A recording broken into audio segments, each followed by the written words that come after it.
ఈ lady doctor checkup చేయడానికి patient దగ్గరకు వస్తుంది. ఇంతలో పేషెంట్ ఈ డాక్టర్పై మాయాజాల విద్య ప్రదర్శిస్తాడు. ఇతడి మాయలో పడిన డాక్టర్ బట్టలు విప్పేస్తూ ఉంటుంది. అప్పుడు పేషెంట్ ఈ డాక్టర్ను తాకడానికి దగ్గరకు వస్తూ ఉండగా ఇంతలో ఒక్కసారిగా డోరు ఓపెన్ అవుతుంది. అప్పుడు వెనక్కి చూసేసరికి అక్కడ ఎవరూ ఉండరు. అప్పుడు ఇతడు మళ్ళీ వెనక్కి తిరిగి ఆ లేడీ డాక్టర్ను ముద్దు పెట్టుకోడానికి ప్రయత్నించగా అక్కడ మగ డాక్టర్ ఉంటాడు.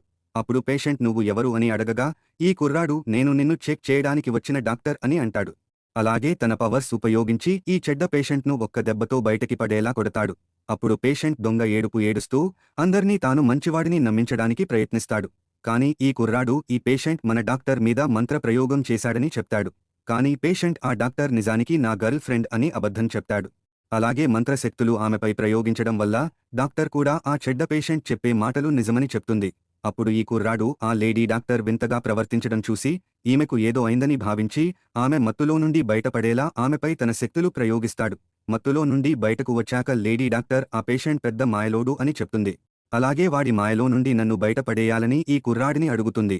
అప్పుడు ఈ కుర్రాడు తన ఫోన్ తీసి నిన్ను కాపాడాలంటే 2 లక్షలు నాకు ట్రాన్స్ఫర్ చెయ్యి అని అంటాడు.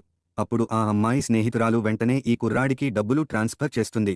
అప్పుడు ఈ కుర్రాడు వెంటనే ఒక అడవిదుంప బయటకి తీసి దానిపై క్షుద్ర మంత్రాలను రాస్తాడు. అప్పుడు చెడ్డ పేషెంట్ ఇతడు చేసేది చూసి నవ్వుకుంటూ ఉంటాడు. ఇంతలో ఈ కుర్రాడు ఈ మాయా దుంపను గాల్లోకి విసిరి వెంటనే దీన్ని ఆ లేడీ డాక్టర్ నోట్లోకి పెడతాడు. ఆ తర్వాత పైకి ఎగిరి ఈ దుంపను లేడీ డాక్టర్ శరీరంలోకి పంపిస్తాడు. వెంటనే ఈమె శరీరంలో ఉన్న దుష్ట శక్తులు అన్నీ బయటకు వచ్చేస్తాయి. ఇది చూసి అక్కడ ఉన్న వారంతా షాక్ అయిపోతారు. మిగతా స్టోరీ కోసం వీడియో లైక్ చేసి పార్ట్ 2 అని కామెంట్ చేయండి.